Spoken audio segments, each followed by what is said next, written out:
9 FM Mercury.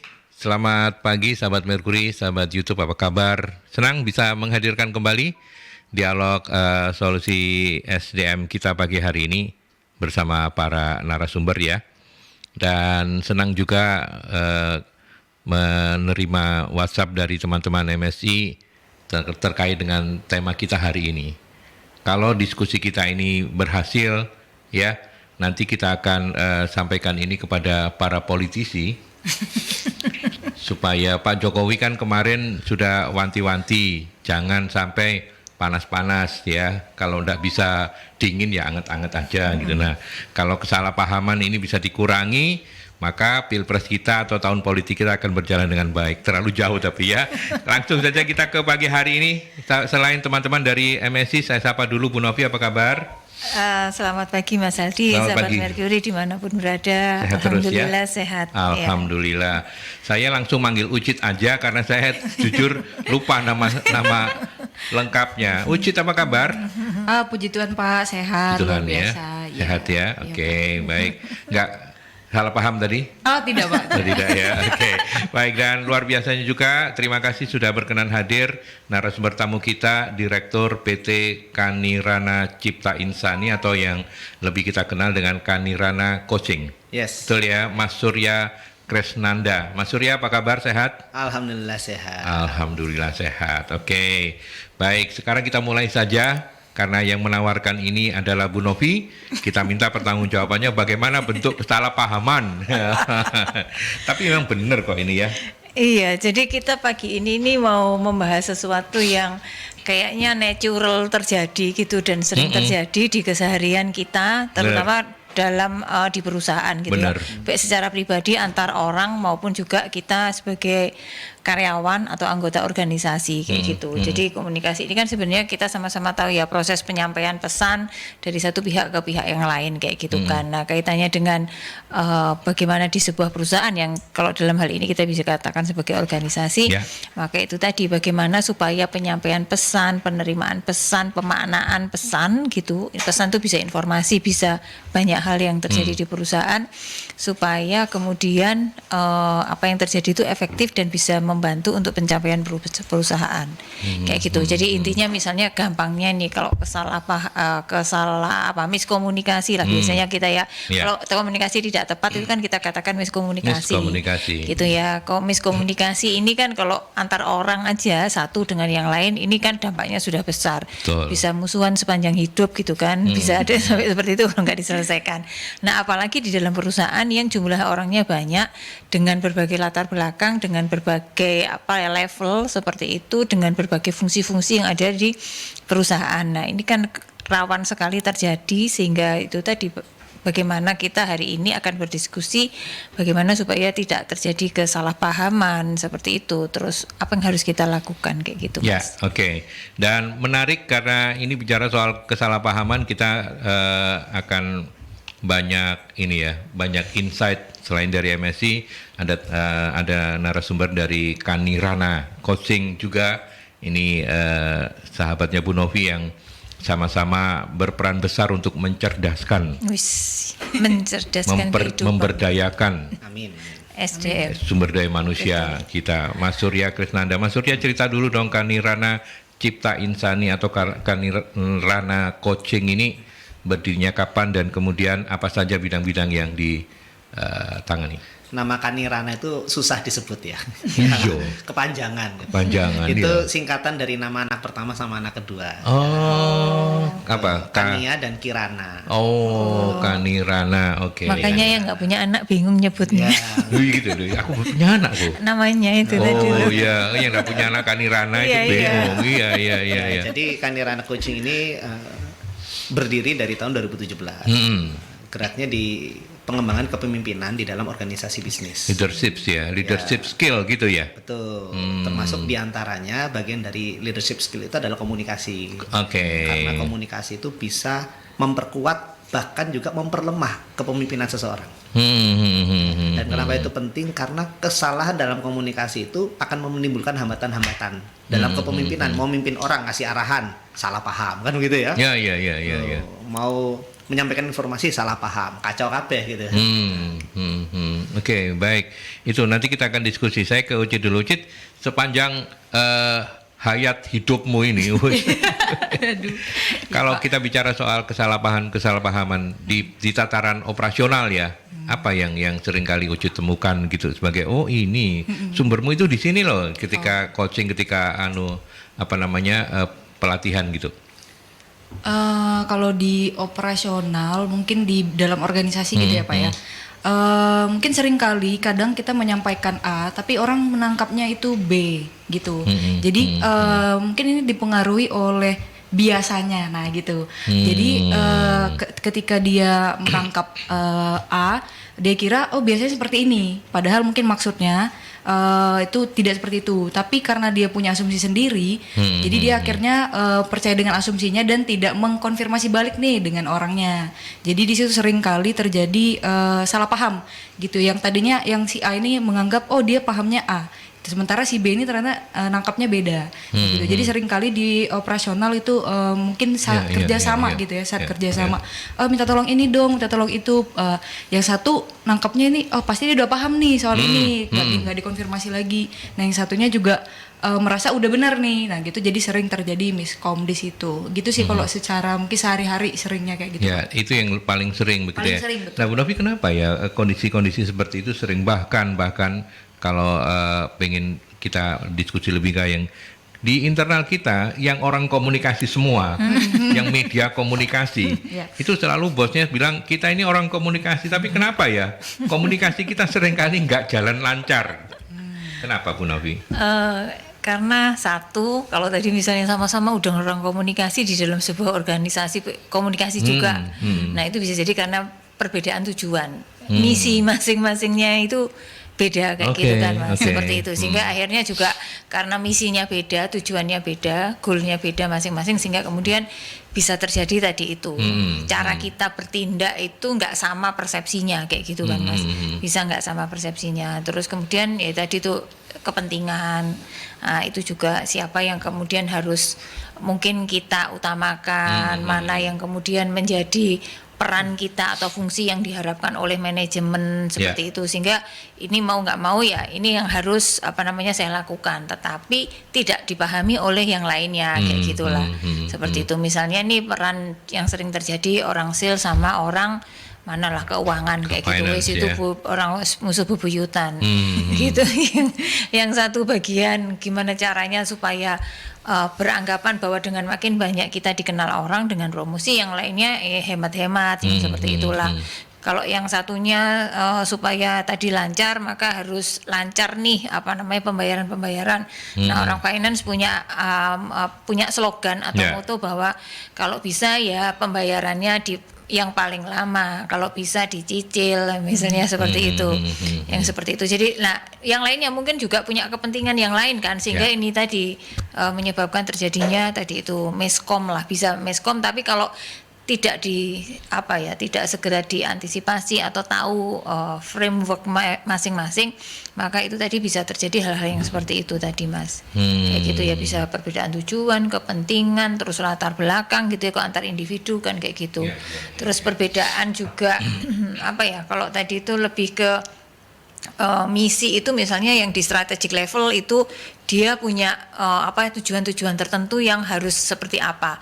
Nah di tataran bawah kan belum bisa jadi tidak tahu seperti apa kayak gitu. Nah ini tadi arahan atau instruksi atau aturan-aturan ketentuan yang diturunkan dari atas itu bisa jadi tidak dipahami yang di bawah jika tidak tadi itu disampaikan dengan baik alasannya. Meskipun alasan menyampaikannya tidak harus seperti apa adanya gitu ya, tetapi dengan bahasa manajemen seperti itu Mas. Ya, dan tentu ini juga punya dampak ya Mas Surya ya, terutama bagi para karyawan begitu ya, yang seringkali mudah diidentifikasi dampak-dampaknya apa ya Mas? Jadi dampaknya adalah yang jelas kerjaan nggak beres. Tapi kalau terjadi kesalahpahaman ada dampak lebih jauh, tidak ada yang merasa salah. Karena masing-masing merasa benar dengan pemahamannya. Jadi siapa yang salah sebenarnya? Siapa yang mesti dievaluasi? Saya memahami begini, Anda memahami begitu, gitu ya. Saya selalu ingat kisah saya waktu SMP dulu. Saya pernah diminta sama bapak saya begini. nak tolong belikan rokok di warung sebelah. Oh iya, lalu saya beli rokok. Saya bawa rokoknya. Bapak saya marah. Kok kamu belinya Jisamsu? Ini mohon maaf sebut merek. Sebut merek. Nggak apa-apa. Bapakmu ini kan kalau ngerokok emal. Saya bingung. Salah saya di mana? Tadi mintanya apa? Rokok. Rokok. Saya bawa apa? Rokok. Tapi salah. Yang terjadi kan begini.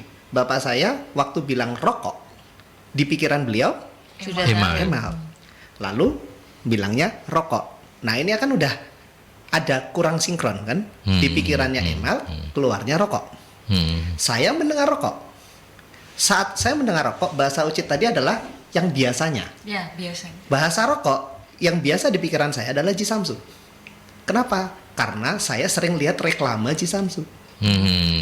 Frame of reference-nya berbeda Betul. begitu ya. Maka saya bawa gitu kan. Nah, akhirnya kalau dilihat dari kejadian itu sebenarnya siapa yang salah? Susah juga kan? Ya. Gitu. Nah, disitulah sebenarnya yang sering terjadi di dalam kesalahpahaman. Dalam konteks yang lain misalnya, tolong buatkan yang bagus kalau di kantor. Oh iya, dibuatkan. Loh kenapa kok begini hasilnya? Kok nggak bagus? Loh bagus pak. Dari mananya ini bagus? Loh ini bagus pak. Nah, ya kan nggak ada yang merasa salah akhirnya. Ya. Ujung-ujungnya terjadi clash, permusuhan, rasa tidak suka, rasa curiga. Ya. Ya, begitu. Ya, oke. Kita, ada penelpon ya. Selamat pagi, Mercury. Selamat pagi, Assalamualaikum warahmatullahi wabarakatuh. Waalaikumsalam, Pak Sumarwito, monggo. Narasumbernya kayak pinter-pinter kabeh ya. Pak Sumarwito juga pinter lah. Gini, yang saya tanyakan dari zaman ke zaman beda enggak? Soalnya gini, kalau zaman Apanya Pak yang beda Pak? Ya begini, kesalahpahaman jadi mulai waktu zaman saya umur 60. Ya. 65 ya, saya waktu SMP saya sudah kerja, sudah ya. Sampai saiki aku podo susi, aku gak lulus SMP tok aku itu. Oh. Iya. Akal dulunya ya Pak ya. Akal wis apa itu jadi balapan liar barang aku. Loh. Jablek, gak ada helm, apa topinya diwalik gini. Wis luar biasa. Sakera Pak ya. Iya. Nah ini jadi dari zaman ke zaman itu ada perbedaan enggak?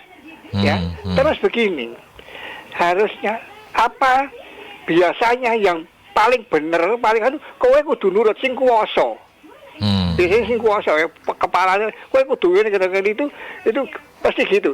Tapi ada satu hal ya, jangan sampai karepe ibu ya, orang tua perempuan. Itu gak dituruti kualat. Contohnya begini. Ada ya salah satu saudara itu bangun rumah, lalu ibu mertua saya dikandani, ojo ngini ngamuk. Ibu mertua sampai ngomong, kalau orang tua perempuan itu ngomong, omahmu gak iso dadi kok. Temenan sampai sekarang itu gak dadi, tembak tok ngadep ke sana itu, terus apa gak dilepo atau apa, duit gak ono. Wah. Karena orang tua perempuan itu yang lahirno loh. Itu yang nggak mau itu suaminya bukan anaknya, suaminya yang nggak mau. Nggak bisa, pokoknya aku ini sih bayar aku gitu. Nah itu hal seperti itu itu terjadi kalau ada hubungan keluarga. Tapi pengen saya tanyakan, apa nanti itu kalau zaman sekarang juga begitu mas. Anak saya kerja dengan perusahaan perkapalannya dulu kan, lulusan PPLS perkapalan. Iku pinter, kadang-kadang ngengkel mbak aku. Tapi aku sebagai orang tua, terus iku ngalah terus bojoku yang lain. Tak mau terus ngalah. Kini kan zaman kuno wis wong bodoh. Iya kan gitu, wong bodoh ngalah.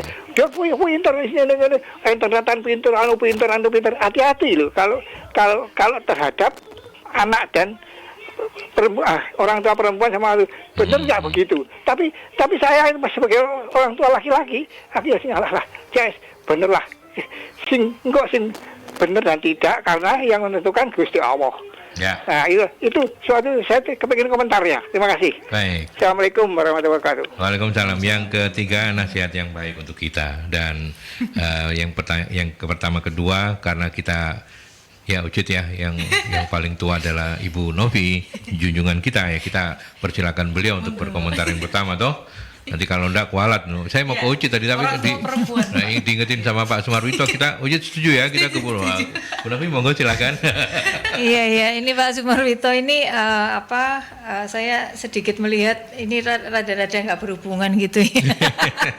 Ya tadi kebetulan mungkin bahas Bapak terus jadi bahas orang tua gitu ya. Maksudnya nggak berhubungan dengan topik yang sedang dibicarakan. Mungkin yang kalau mau dihubung-hubungkan itu apakah memang ada perbedaan gitu ya? Oh, perbedaan gaya komunikasi. Gaya komunikasi lah yang memunculkan kesalahpahaman.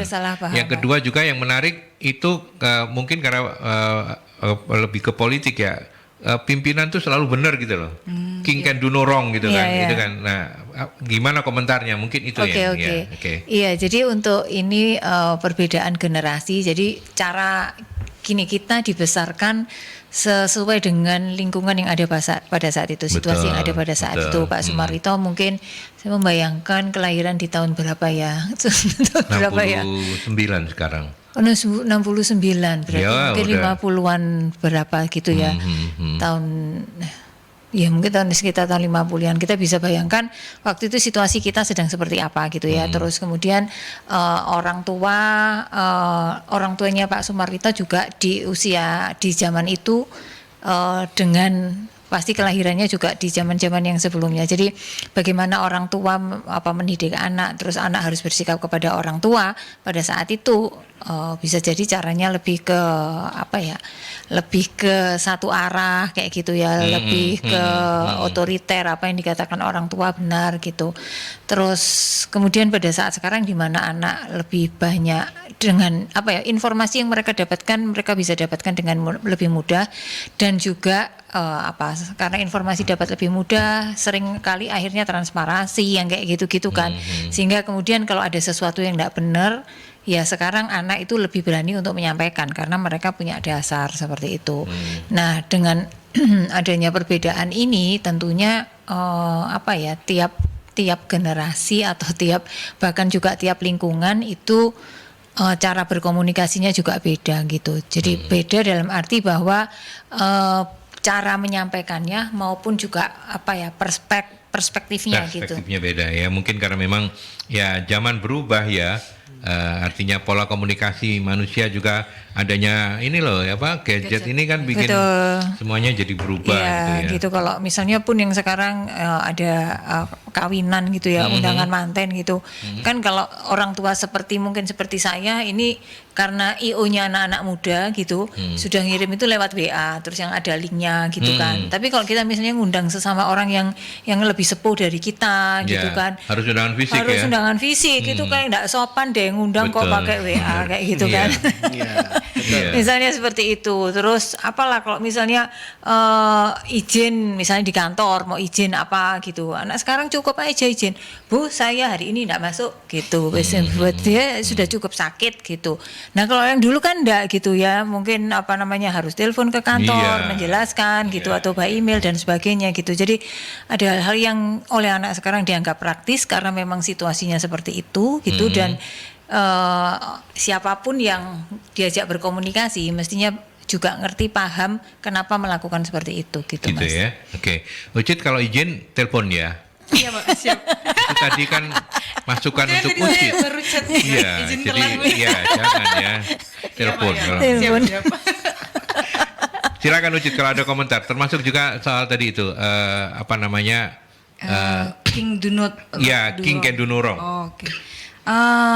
Mungkin juga karena juga pengaruh sekarang ya Pak ya, orang-orang lebih kritis karena tadi itu informasi lebih gampang, terus juga saat sekarang juga lebih aware untuk speak up. Jadi mereka akan merasa ini hak saya untuk ngobrol seperti ini menolak seperti ini. Jadi untuk sekarang itu mungkin orang udah mulai sama-sama sadar posisinya dan juga lebih ke respectful juga karena nggak bisa sembarangan jadi diktator atau apa, karena juga sekarang udah lebih aware untuk ada yang lindungin nih, nggak bisa diktator sembarangan gitu. Jadi mungkin itu salah satu yang membuat orang-orang zaman sekarang itu lebih kayak fleksibel lah gitu dengan atasannya atau dengan pimpinannya gitu Pak. Ya.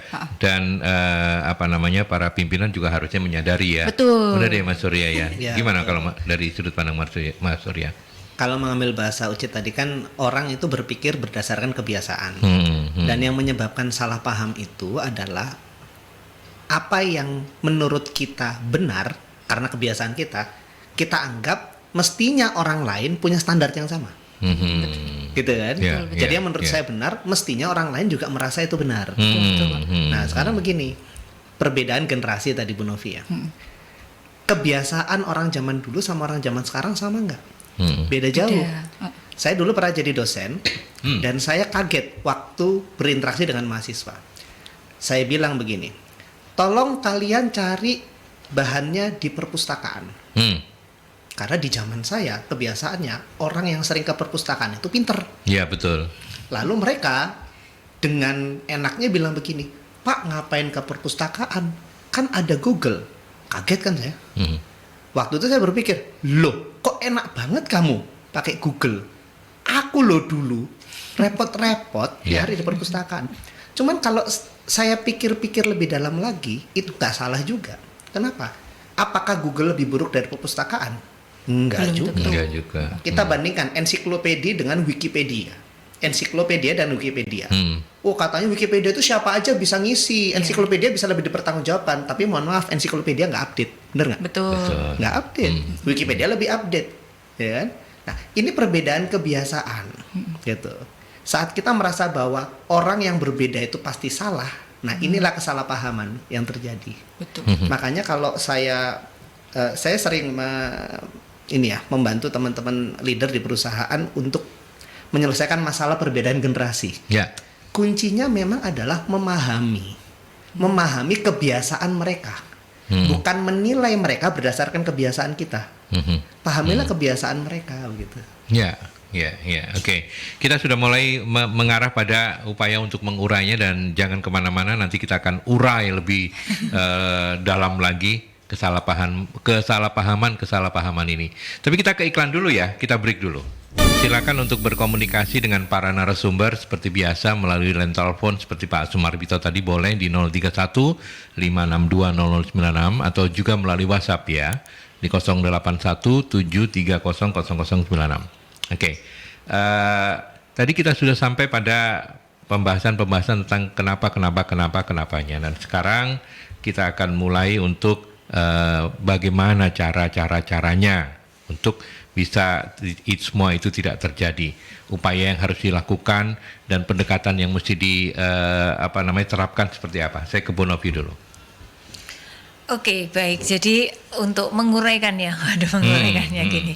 Kan kita harus tahu penyebabnya dulu, Mas, gitu. Betul. Ya. Jadi penyebabnya tadi misalnya perbedaan kepentingan, tujuan, terus kemudian kebiasaan seperti itu. Nah, untuk menyamakannya kan berarti harus ada persepsi, supaya ada persepsi yang sama kalau kita bicara di sebuah perusahaan.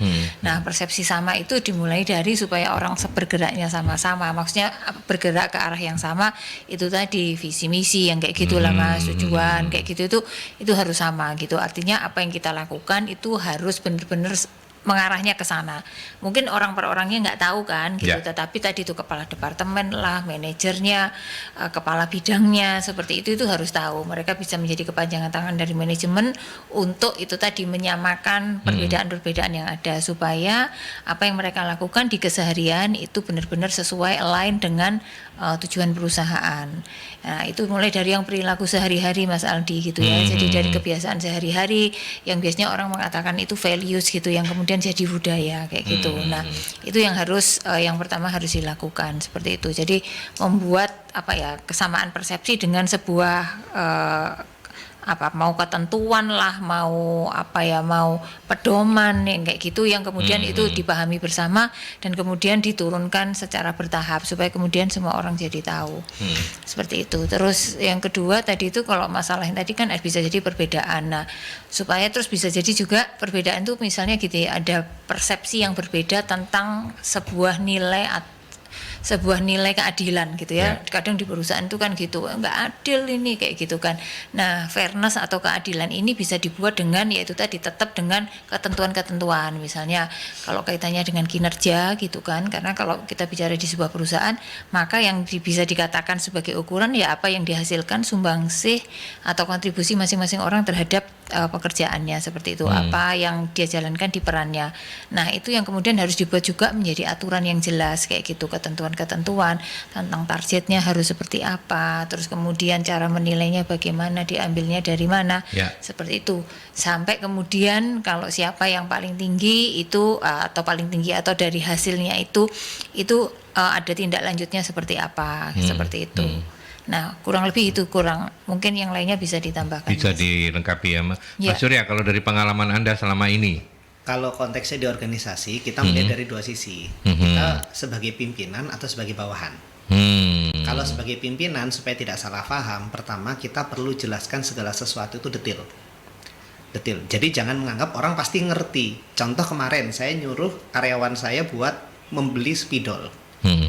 Saya detailkan, tolong belikan spidol yang modelnya kayak gini, bahkan saya kasih modelnya, mirip kayak begini, ukurannya kayak gini, mereknya Joico, nggak ada tulisan marker. Nah, detail ya. Lalu, nggak boleh berhenti di situ. Kita nanya kan biasanya, kamu paham? Oh paham Pak, nah ini bahaya. Oh berarti sudah paham.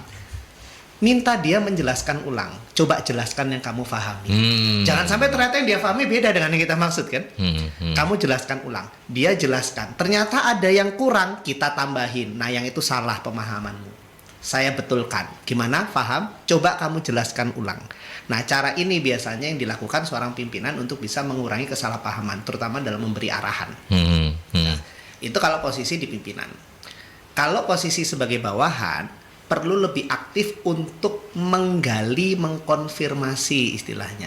Contoh misalnya, tolong desainkan yang bagus, dapat arahan itu kan. Nah, maksudnya bagus itu kayak gimana Pak? Kita selalu mesti penasaran dengan maksud orang itu apa kalau ngasih arahan. Dan selalu bertanya sampai detail. Itu tipsnya kalau jadi bawahan. Mas Surya, saya lanjutkan sedikit ya. Itu kalau misalnya pimpinan ke bawahan itu kalau jumlah karyawannya masih terbatas gitu mungkin nyuruhnya gampang ya. Tapi kalau skala perusahaannya sudah cukup besar begitu, pola-pola komunikasinya harus dikembangkan seperti apa ya? Nah, kalau banyak besar biasanya akan lebih mudah kalau dibuat lebih banyak visualnya. Ini sering terjadi, misalnya saya ada beberapa klien itu pabrik.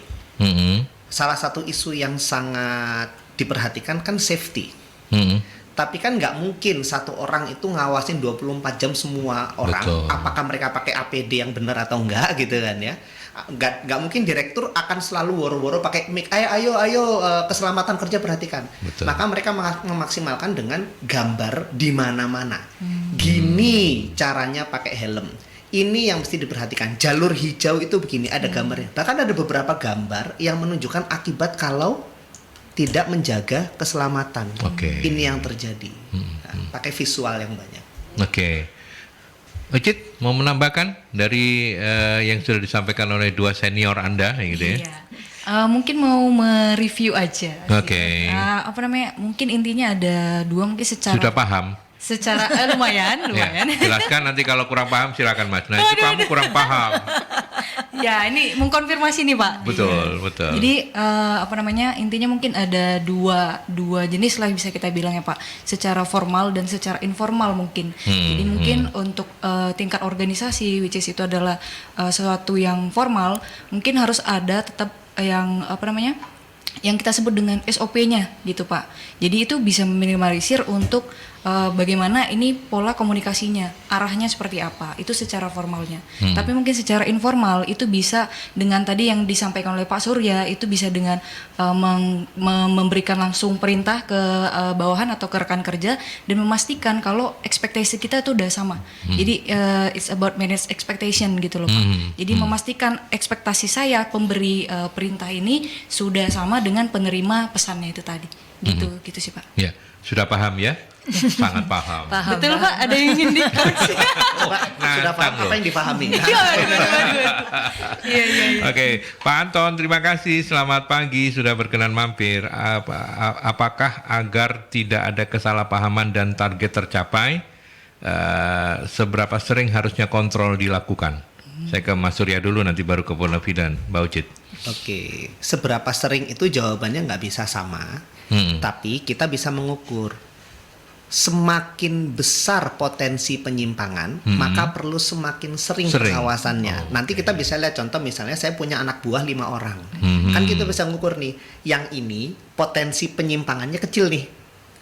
Jarang salah paham sama dia. Dari 5 orang itu pun beda-beda. Beda-beda. Oke. Nah, yang ini jarang nih salah paham. Dia gampang ngerti dengan bahasa-bahasa saya. Maka nggak perlu terlalu sering diawasi. Tapi kan pasti kita bisa identifikasi. Ada beberapa orang yang sering salah paham, potensi penyimpangan tinggi. Nah ini perlu lebih sering. Diawasin, ditanya lagi, bener nggak gitu. Beda-beda jadi setiap orang. Jadi soal seberapa sering ini tidak bisa digeneralisasi ya. Betul, sangat gimana? Kita mengukur potensi penyimpangannya. Semakin besar potensi penyimpangan, semakin sering kita harus awasi dan cek recheck. Oke, itu Pak Anton. Dari Bu Novi menambahkan. Sebenarnya kalau saya lebih tergantung dari apa yang akan monitoring itu, Mas Aldi, gitu ya.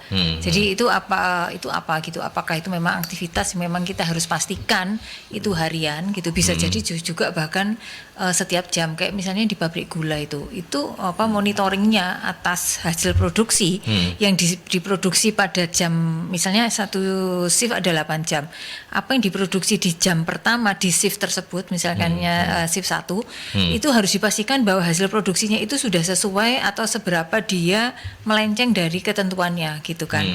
Seperti itu. Jadi dilihat dari kadar gulanya, kekentalannya, terus kebeningannya, seperti itu. Nah, itu harus dicek jam per jam. Karena apa? Kalau misalnya ini loss dalam satu shift yang 8 jam itu, maka hasil produksi dalam satu hari, satu shift itu aja itu akan sudah waste semua kayak gitu, akan rusak semua kayak gitu. Jadi tergantung apa yang harus dimonitor tadi. Juga disampaikan bahwa itu tadi apa yang harus dimonitor. Kalau saya ini tadi seberapa penting itu nanti terhadap prosesnya. Kalau ini penting karena itu nggak boleh apa yang sudah diproduksi pada saat jam pertama, karena akan menjadi proses untuk jam berikutnya lagi kayak gitu. Dan itu menjadi akumulasi yang tidak boleh benar-benar menyimpang kayak gitu. Seperti itu kalau misalnya kita bicara tentang monitoring ya. Jadi ya memang lagi-lagi dua narasumber ini menyampaikan bahwa tidak bisa digeneralisasi sebagai sebuah fatwa gitu ya, sebuah teori, karena semuanya sangat tergantung pada kondisi masing-masing perusahaan begitu ya. Oke, Ucit mau menyimpulkan lagi. Iya, boleh. Pinter dia kalau menyimpulkan. Tugasnya dia meresume terus gitu ya. Mereview ya Pak. Mereview. Ya. Sebenarnya dia menyimpulkan sih benar Pak. Jadi tergantung kita melihat dari potensi penyimpangan satu, juga kedua kita melihat targetnya. Mungkin kita sudah mungkin dalam satu proyek gitu ya Pak. Kita punya tim 5 orang yang itu masing-masing ada role-nya masing-masing, dan ada target nih timelinenya seperti apa. Nah dari situ kan kita bisa mengantisipasi jangan sampai ketika timeline satu ini harusnya sudah selesai tapi molor nih gitu. Jadi itu tadi kombinasi antara potensi penyimpangan dengan targetnya itu tadi, timelinenya seperti apa gitu. Jadi sebelum ini terjadi kesalahan kita harus sudah antisipasi dengan komunikasi dan lain sebagainya. Oke, itu ya. Terima kasih para narasumber itu Pak Anton. Mudah-mudahan terjawab pertanyaannya. Kita break dulu, kita ke iklan dulu. Baik, kita sudah ada di sesi yang terakhir tapi masih menarik untuk mendiskusikan bagaimana kita berupaya untuk mengurai kesalahpahaman komunikasi di organisasi perusahaan dan tentunya di banyak hal, bukan hanya perusahaan ya. Dan Ibu Wira bertanya melalui WhatsApp, kesalahpahaman lintas generasi. Sempat disebutkan tadi, harus tahu kebiasaan mereka. Pertanyaan Bu Wira ini, bagaimana kalau kebiasaan itu nyantai tapi pekerjaan tidak sesuai target? Saya mulai dari yang muda dulu supaya dia tidak mereview saja. gitu kan. Oke. Artinya kan mewakili yang muda, Iya. karena kan Ya, itu tadi kan biasanya case-nya begitu kan, Mas. iya betul. Pertanyaannya yang lebih senior tuh kan selalu ngelihat anak-anak muda ini nyantai, mencapai target apa enggak ya gitu. Nah gimana Cid? Pembelaanmu gimana? Jadi gini ya. Tadi kan untuk memahami mungkin ya Pak, saling memahami kebiasaan di generasi seperti ini seperti apa, tapi juga nggak bisa kita membiarkan terlena dengan kebiasaan yang seperti itu. Bisa jadi kebiasaan yang seperti itu tidak akan bisa untuk mencapai target perusahaan, misalnya gitu Pak. Jadi mungkin di sini butuh komunikasi dua arah, di mana kita sampaikan targetnya seperti ini, dan kalau misalnya kita beri mungkin kesempatan, strateginya gimana nih? Kamu dikasih timeline 1 bulan misalnya, atau 1 minggu deh yang lebih cepat, tapi dengan gaya kerja yang slow gitu. Gimana caranya kamu mau capai target ini? Mungkin dia akan menguraikan seperti apa, dan mungkin di situ ada terjadi dua arah nih. Menurut saya kalau misalnya kamu seperti itu, nanti akan ada keterlambatan nih seperti ini, atau nanti kamu kewalahan di akhir jadi nggak bisa capai target. Gimana kalau seperti ini? Jadi lebih ke diskusi gitu loh Pak, dua arah. Bukan berarti kita memahami kebiasaan tapi memaklumi gitu, tapi gimana caranya kita bisa mengkombinasikan tadi kebiasaan yang gen baby boomers, gen X, gen Y dan millennials mungkin, gimana caranya supaya bisa tetap mencapai tujuan bersama gitu loh Pak. Dengan tadi memberikan kesempatan untuk diskusi gitu. Jangan demanding yang kamu harus seperti ini, tapi gimana nih kita bisa solve this problem bersama-sama gitu. Ya, jadi versi Ucit itu tidak boleh hanya sekedar memahami ya wis lah kon anak muda wis biasaanmu kayak gitu. Jangan, tapi kemudian dikolaborasikan gitu ya. Bahwa yang tua juga punya kelebihan-kelebihan yang anak muda nggak dapat gitu ya. Betul Pak. Sekarang saya ke Mas Surya. Mas Surya, ketika bicara soal kesalahpahaman itu kan juga terkait dengan skill dari seorang kepemimpinan ya, leadership skillnya itu kan penting gitu ya, supaya tidak terjadi kesalahpahaman. Nah, ketika di persoalan yang disampaikan oleh Ibu Wira soal lintas generasi, yang Anda temukan di lapangannya memang seringkali itu menjadi pertanyaan begitu Mas dari setiap. Betul. Jadi itu gimana memang ya? sering jadi pertanyaan, problem yang sampai sekarang belum selesai. Belum selesai. Okay. Masih banyak perselisihan ya kan, masih banyak. Terutama yang level-level pimpinannya masih dipegang oleh Gen X baby boomers yang di atas 45 tahun, ya, itu problem masih sering terjadi. Iya, Bu Novi sama saya itu. Bu Nila, kamu merasakan seperti itu? Di Mercury enggak lah ya? Tak umbar kok sama saya. Oh jadi gitu ya, benar ya Mas Surya. Nah, terus gimana ini Mas? Jadi sebenarnya kalau ini kan komunikasi itu tetap perlu dua arah sebenarnya. Harus dua arah. Yang pimpinan memahami bawahannya, bawahannya juga memahami pimpinannya. Ini penting. Nah, hanya saja mulainya dari mana? Kalau saling menuntut kan nggak selesai. Harusnya kamu memahami saya dulu dong. Oh ya nggak bisa dong, Bapak dulu dong yang memahami saya. Nggak bisa. Maka mesti inisiatif dari pimpinan. Mulailah untuk banyak memahami anak muda. Termasuk kalau targetnya tidak tercapai, coba ngobrol kali selalu tadi. Kesulitanmu di mana? Ya kan? Apa sih yang nggak sesuai? Lalu nanti begitu sudah dikeluarkan semua unek-uneknya, pimpinan juga mesti terbuka mana yang bisa saya bantu dan mana yang mesti kamu usahakan sendiri. Keterbukaan penting. Jangan sampai ada kode-kode. Betul. Harusnya kamu ngerti ini. Itu kan kode-kode kan? Iya Pak. Harusnya kamu paham gitu kan. Terbuka aja gitu. Apa ada termasuk kalau memang, nah ini juga yang sering jadi salah paham adalah saat target nggak tercapai, ditegur nggak? Kalau tidak ditegur, yang terjadi adalah oh berarti nggak apa-apa, ya kan? Oke. Nah, di bawah mengatakan dalam hati berarti nggak apa-apa, yang di atas merasa harusnya kamu tahu dong bahwa itu salah. Nah kode-kode lagi kan? Iya benar. Jadi memang mesti sering ngopi bareng. Iya. Ucit, kamu bilang ya itu pimpinanmu sering kode-kode tak? Loh, enggak Pak. Enggak. Oh, kamu berani ya? Mungkin dengan orang lain gitu loh. Kan ini enggak tentang organisasi. Oh, tak kira ya tadi itu karena pimpinannya Ucit itu sering kode-kode. Saya dijawab Bu Novi. Sering ngopi soalnya Pak. Oh sering ngopi ya? Oh, aman. Kalau sering ngopi aman. Aman. Padahal saya nggak suka kopi. Iya. Saya juga. kode-kode ini. Iya. Jadi gini Bu siapa tadi? Bu Wira. Bu Wira kalau misalnya kan kadang seperti saya ini saya mau menyampaikan pengalaman saya. Kadang tidak sepenuhnya saya bisa memahami gitu ya. Dalam batas-batas tertentu saya sudah berusaha memahami, tapi kadang tidak sepenuhnya paham. Ya sudah, yang saya pakai adalah goalnya apa atau target tertentu yang saya harapkan apa gitu ya. Kalau kebetulan di pekerjaan saya itu kita ada proposal yang setiap timelinenya itu ada gitu. Jadi ini adalah kesepakatan bahwa pada saat sesuai dengan timeline ya di minggu kesekian, bulan sekian, ini sudah harus selesai gitu, sudah progresnya sudah dapat. Jadi saya pakainya patokan itu plus kemudian untuk memonitor saya supaya kemudian nggak saya bolak-balik nanya, karena ya cara kerjanya begitu, kadang nyewantai gitu ya, gemes gitu kan. Ya. Tapi kan ini harus ngerem nih, ini mulutnya ini harus ngerem setengah mati, terus kepalanya nih muter cari akal gimana ya caranya kayak gitu. Ya udah saya minta untuk membuat monitoring gitu. Dengerin loh Cut ya. Iya, ini tadi pagi sudah ada email kayak gini. Oh iya. Saya tolong di-emailkan progresnya, udah emailnya terus ini sudah kelihatan dari masing-masing itu udah kelihatan.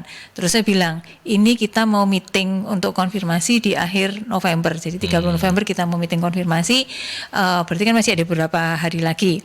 Nah, itu dikonfirmasi itu udah kelihatan batasnya 30 November. Nah, saya minta diupdate 2 hari sekali berapa progresnya dari masing-masing ini. Udah gitu. Jadi saya monitornya itu enggak pakai cerewet-cerewet gitu ya. Terus kalau dicerewet itu kan luka hatinya gitu ya Mas. Hatimu luka Cit. Waduh. Hatinya luka gitu tuh, habis itu kode-kode gitu ya. Nah saya pakai itu gitu. Jadi itu yang saya pakai Bu Wira. Jadi supaya kemudian kita mungkin satu memang tidak sepenuhnya saya bisa paham kayak gitu. Meskipun sudah berusaha memahami ya. Dan kadang itu ya gemes-gemes, nahan-nahan gitu kan ya, nahan-nahan. Ini gimana? Nanti diomongi kayak gini, ini kayak gitulah. Karena anak sekarang itu Mas, kalau misalnya dia tuh enggak suka sama kita, itu wajahnya di sama kita tuh tetap manis, tapi terus kemudian statusnya apa, bunyinya apa, lain-lain gitu. Itu kode. Iya, kode-kode. Kode-kodenya gitu. beda, tapi suka main kode-kode. Iya gitu, tapi enggak kok, kalau Ucit enggak kok. Kalau Ucit enggak. Iya. Oke, ini bukan coding saya soalnya Pak. Kenapa? Nggak bisa ngoding saya. Nggak bisa ngoding ya. Iya. Nggak suka kopi juga, jadi susah kan, nggak bisa ngopi-ngopi. Ini ada pertanyaan dari Bu Sita, tapi saya memang sengaja hanya Mas Surya yang saya minta untuk menjawab. Karena pertanyaannya begini. Ketika sering terjadi miskomunikasi antara pimpinan dan anak buah, padahal pengawasan dan masukan sudah dilakukan, apa sarannya? Nanti kalau saya tanya ke Ucit susah ya Pak? Susah menjawabnya. Iya, sensitif ini. Ini tahun-tahun politik. Gak ada hubungannya sih sebenarnya, tapi nanti jadi closing statement aja. Mas Surya, gimana Mas? Kalau miskomunikasi antara pimpinan dan anak buah, pengawasan sih sudah, masukan juga sudah. Nah, kok masih terjadi miskomunikasi? Saran-sarannya piye Mas? Ya gini, kita kalau mau perbaikan jangan dulu dilihat dari sisi benar salah. Oh bahwa ini benar ini salah, nah ya. Tapi kita sisi yang kita lihat adalah continuous improvement, perbaikan berkelanjutan. Nah, kalau memang satu cara tidak berhasil, maka lakukan cara yang berbeda. Kalau belum tahu cara yang berbeda, cari tahu, pelajari. Loh, saya sudah melakukan pengawasan, saya sudah melakukan monitoring, saya sudah mencoba berusaha. Kan biasanya kegundahannya gitu ya. Saya sudah berusaha kok memahami, ya kan? Tapi nggak berhasil juga. Oke, berarti caranya nggak tepat. Cari cara yang lain, cari cara yang berbeda. Nah, cara taunya gimana? Coba pahami lebih dalam orangnya. Gitu. Karena kan begini, ada orang-orang yang memang misalnya dengan bahasa tertentu cocok. Ada yang bahasa tertentu tidak cocok, misalnya begitu kan ya. Nah, kebiasaannya beda tadi gitu ya. Karena itu begini, kalau dalam kepemimpinan, kalau konteksnya komunikasi secara efektif, semakin kita mengenal orang yang kita pimpin mendalam, itu akan semakin mudah proses komunikasi itu dilakukan. Itulah seorang komunikator yang baik seringkali justru lebih banyak jadi pendengar dan pengamat daripada pembicara. Ya, gitu ya. Oke, baik. Kita sudah sampai di bagian akhir dan Ucit dengan segala referensinya gitu ya. Ya, dengan segala referensinya, dengan menggunakan kacamata kuda, nggak kelihatan siapapun, di depan cuma ada dirimu dan diriku. Apa yang menjadi closing statement dari upaya-upaya untuk bisa mengurai kesalahpahaman dalam atau miskomunikasi? Upayanya ya Pak ya. Mungkin yang pertama kalau kita bicara soal organisasi, di mana pasti ada atasan, bawahan, rekan kerja juga setara, peer. Mungkin yang pertama tentang selain yang tadi ada formalnya juga ya Pak, yang tadi SOP dan lain sebagainya, it's about manage expectation sih Pak gitu. Jadi memastikan apakah pesan yang ingin saya sampaikan itu sudah ditangkap sepenuhnya benar dengan orang yang menerima pesannya tadi gitu. Mungkin cara pendekatannya bisa dengan saling mengenal, cara komunikasi dengan si A ini seperti apa, si B ini seperti apa, sehingga ketika kita ngobrol itu bisa nyambung frekuensinya gitu. Ya, itu juga bisa mengatasi handicap terkait dengan lintas generasi tadi itu ya. Betul Pak gitu. Jadi kan sebenarnya kalau kita memahami orang itu nggak perlu memandang generasi apa-apa, karena intinya adalah kita harus memahami semuanya gitu. Tanpa memandang ini harus gen A, B, C, D dan lainnya gitu. Jadi intinya kan kita saling memahami, mengamati tadi seperti apa sih cara pola komunikasi yang tepat dengan orang A, B, C, D, itu akan lebih meminimalisir kesalahpahaman itu tadi Pak. Gitu ya. Gitu. Oke, baik, terima kasih Ucu. Dan sekarang saya ke bosnya Kanirana Kozing, Mas Surya. Apa yang bisa di closing statement kan gitu dari topik kita hari ini, mengurai kesalahpahaman komunikasi dalam organisasi. Monggo. Setiap manusia itu unik, kebiasaannya berbeda, cara pandangnya berbeda. Tidak selalu yang kita anggap benar pasti benar di pikiran orang. Meminjam bahasa Bu Novi tadi, perlu jelas tujuannya. Ya. Nah, begitu kita sudah tahu tujuannya, maka kalau kita yang punya tujuan, kita yang ingin mencapai, maka kita yang mesti fleksibel. Memaksa orang lain atau menuntut orang lain untuk fleksibel ngikutin maunya kita, itu seringkali akan gagal. Karena orang kan di luar kendali kita. Kitalah yang perlu fleksibel, mencoba menyesuaikan, supaya kita bisa mencapai apa yang kita inginkan dalam komunikasi itu. Oke, baik. Terima kasih Mas Surya Kresnanda, ya, Direktur PT Kanirana Cipta Insani atau Kanirana Kozing. Sekarang kita ke Direkturnya Magnet Solusi Integra MSC Consulting. Bu Novi, apa closing statement dari topik kita hari ini dan apa kemudian agenda-agenda MSC yang dalam waktu dekat? Oke, tadi sudah dijelaskan masing-masing. Kalau dari saya sih sebenarnya sederhana saja, komunikasi itu adalah kunci dari segala karena segala penyelesaian yang terjadi di tempat kita gitu ya, yang terjadi miskom yang terjadi di sekitar kita. Karena sebenarnya dari dalam komunikasi itu kita bukan hanya berbicara, orang seringkali menganggap berkomunikasi itu lebih banyak berbicaranya, tetapi sebenarnya keseimbangan dari itu semua adalah kita mendengarkan. Jadi kemampuan mendengarkan itu lebih penting gitu, menjadi lebih utama dalam kita berkomunikasi, dan itu yang kadang tidak semua orang paham dan kemudian mau lebih banyak memahami atau mendengarkan. Seperti itu sih kalau dari saya gitu. Jadi ini juga refleksi buat saya sendiri bahwa yaitu tadi, bahwa kalau misalnya saya menjadi sebuah leader di sebuah organisasi, nah kemampuan saya untuk mendengarkan itu menjadi sangat penting untuk tujuan yang saya inginkan. Saya dengan klien juga seperti itu, kemampuan saya untuk mendengarkan itu harus lebih saya utamakan supaya apa yang saya deliver itu menjadi lebih tepat untuk klien, kayak gitulah. Seperti itu. Termasuk kalau misalnya ada hal-hal yang terjadi konflik-konflik yang seperti itu. Lalu itu closing statement dari saya. Terus kemudian kalau agenda kita yang paling dekat itu adalah kita akan ada punya webinar series, Mas. Kayaknya kita akhir tahun ini kita punya 4 judul dan agak spesial karena kita ini sekarang lagi ngangkat orang-orang Indonesia, teman-teman muda Indonesia yang bekerja di luar negeri. Jadi kita mau menjadikan mereka menjadi narasumber. Tujuannya bukan mau gaya-gayaan sok ke luar negeri atau seperti itu, tetapi lebih ke apa yang mereka lakukan, mereka bisa survive dan bisa bekerja di sana. Semangat apa yang mereka lakukan, adaptasi yang mereka lakukan, yang kalau bukan berarti bahwa harus mengajak orang untuk bekerja di luar negeri, bukan hanya itu saja. Syukur kalau misalnya ada yang bekerja di luar negeri, tapi kalau enggak, bagaimana mereka bisa menumbuhkan itu juga di sini, mereka bekerja di sini dengan semangat yang sama, di mana mereka yang bekerja di luar negeri itu mereka harus survive kayak gitu, dan harus beradaptasi dengan segala macam perbedaan yang ada di sana kayak gitu kan, seperti itu. Jadi yang pertama nanti itu kita adakan di hari Jumat depan. Itu tanggal berapa ya Kevin ya? Nggak ada tanggalnya ya? Jumat ini tanggal 22 Desember. Oh ya, tanggal 2 Desember kita akan mulai. Masih minggu depan ya. Minggu depan. Cuman ini waktunya, ini benar menjadi waktu itu jam tayangnya ya. Biasanya kan kita kalau seperti itu Jumat jam 3 sampai setengah 5 gitu. Nah, ini beberapa yang kami kontak kemarin, misalnya yang kerja di Jerman gitu ya, di BMW. Itu selisihnya 6 jam. Kalau di sini jam 3, dia jam 9 baru masih kerja. Kayak gitu. Terus juga ada yang ini di China, kita jam 3, dia sana masih jam 11 karena selisihnya 4 jam kayak gitu.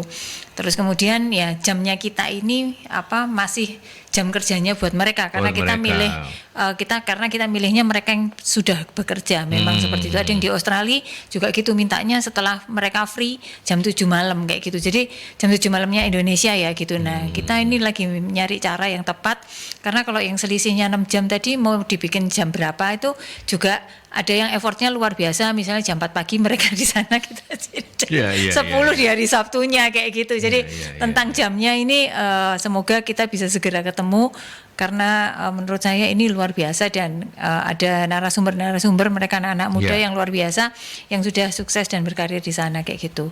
Terus kita ada pelatihan dan sertifikasi MSDM itu jalan di Desember ya Kevin ya. Di Desember tanggalnya saya lupa. Pokoknya Desember jalan, terus kemudian juga nanti kehumasan Januari jalan, kemudian ada pelatihan dan sertifikasi akuntansi, kayak gitu. Oke. Untuk semua bentuk komunikasi silakan, ada nomor sakti yang bisa menyelesaikan semua tanda tanya Anda, 0811 340 55 57. Ya, oke. Mas siapa namanya? Surya. Mas Surya bisa join nanti ya. Sudah kenal kan, jadi lebih mudah nanti untuk berkolaborasi, mudah-mudahan. Saya berharap begitu. Tapi terima kasih banyak Ucit. Iya Pak. Sehat-sehat terus ya. Amin. Bapak juga. Amin. Dan juga terima kasih banyak untuk kehadirannya Mas Surya Kresnanda, Direktur PT Kanirana Cipta Insani atau Kanirana Coaching. Mas Surya sehat ya? Alhamdulillah, terima kasih. Kapan-kapan mudah-mudahan kita bisa ngobrol lagi. Insya Allah. Dan Bu Novi juga. Terima kasih Mas Aldi waktunya. Semangat terus. Semangat terus, sehat-sehat terus buat MSI dan tim ya. Sama-sama. Oke, baik, dan sampai di sini talk show kita untuk solusi SDM di episode kali ini bersama para narasumber. Saya tutup dan kita ketemu lagi dalam talk show SDM selanjutnya.